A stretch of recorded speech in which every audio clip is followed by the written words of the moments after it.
Join me as we take a trip around the world, all the way to South Africa, for a custom fixed blade.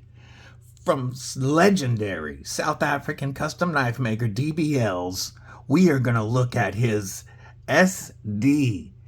And after we take a look at this, I've got a very important question for you. So stick around.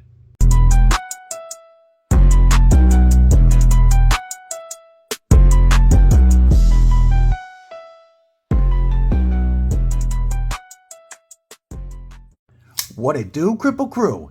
EDCwithDBD, disabled by Deadly, and we get to look at a custom handmade fixed blade today, straight from our homeboy Aldo at Pickled Steel's personal collection.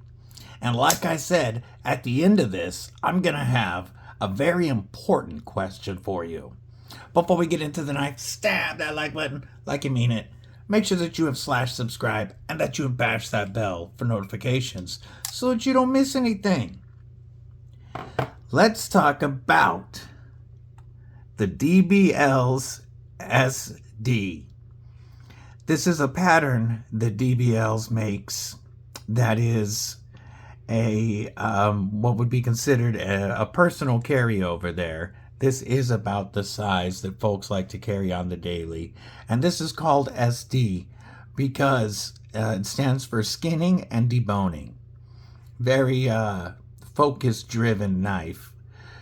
You know, a little thinner than your standard hunter pattern, but definitely enough belly to do some nice skinning. And look at that bulkiness that this gets down to. Very nice for deboning as well. This would definitely take apart a carcass.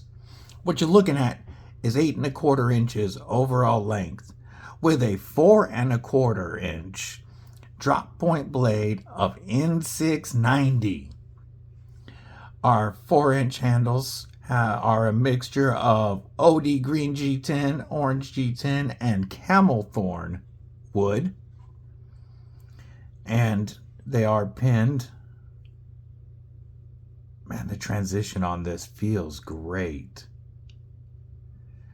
We've got a nice chunky boy blade stock, but a very bulky tip. But as you can see, we carry a lot of strength all the way through this blade. This is absolutely sharp and ready to do that task. I really like the dual finish.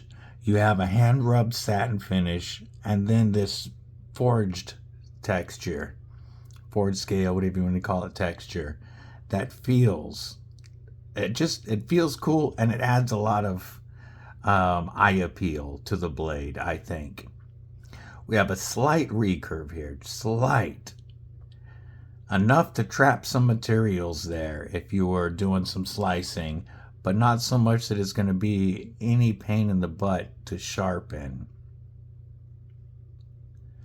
The knife in hand feels great. With my extra large glove size hand, I get a easy full 4-finger grip. And this finger guard right here locks me in even without any jimping. In a beef jerky Avenger, it is very comfortably capped off.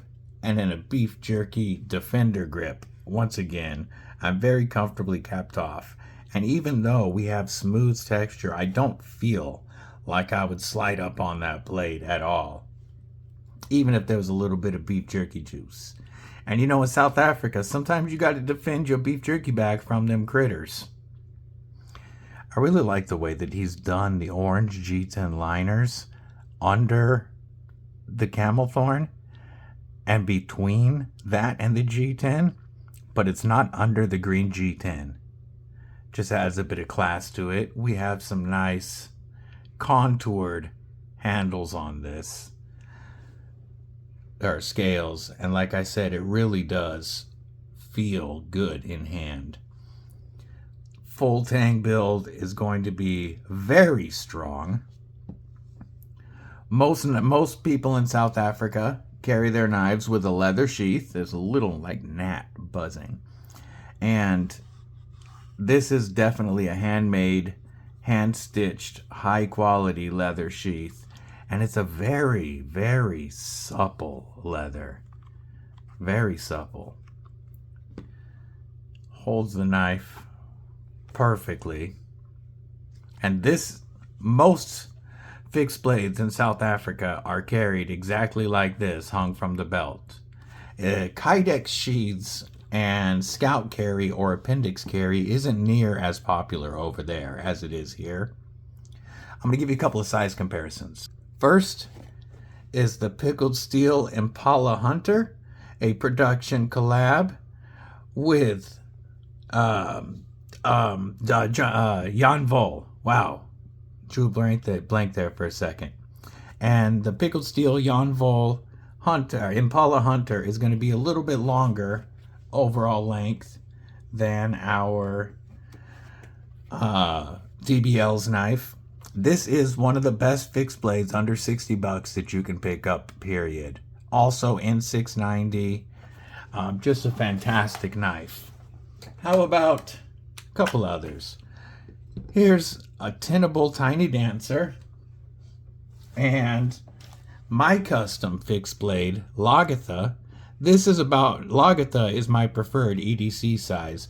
So as you can see, this is a bit longer than I typically like to carry, but it's not heavy or anything, so it would not be uncomfortable for me, especially if I had it in a scout or in a Kydex sheath. Two more size comparisons. Two mo.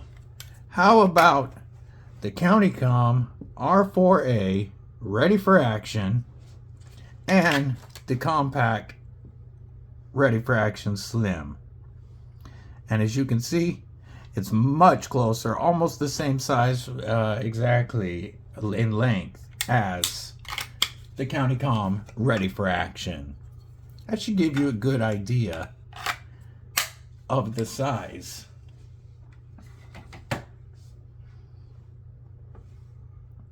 South Africa really does have so many amazing knife designers and custom knife makers. And I believe it's because it's a much more bladed society. Whereas, you know, over here, about half the people look at you funny if you're carrying knives. And even a lot of people that carry knives don't carry fixed blades.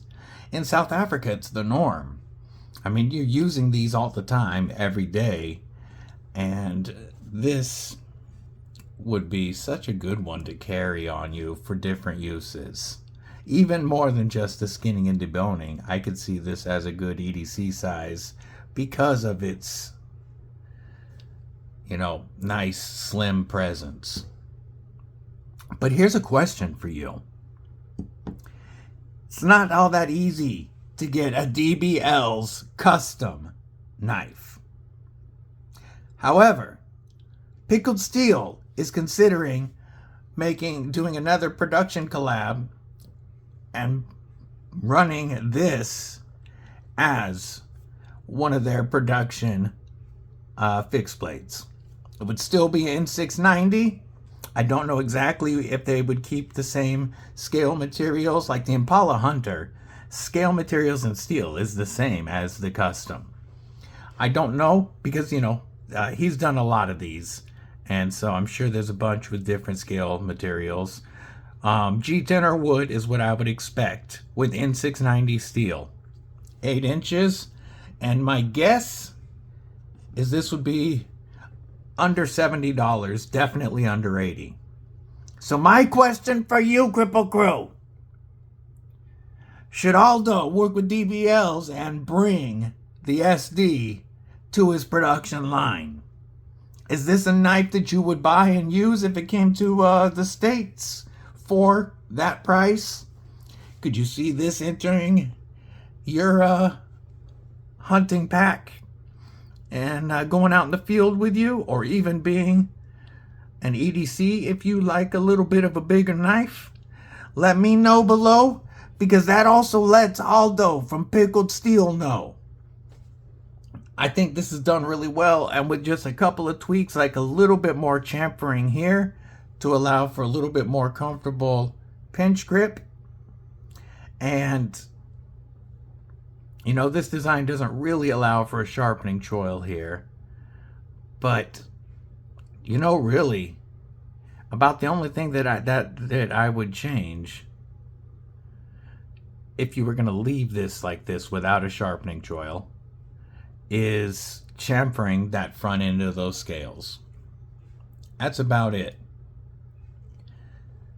It's a very comfortable design. I could also see it being your traveling steak knife when you're going out to a fancy dinner. But again, let me know below.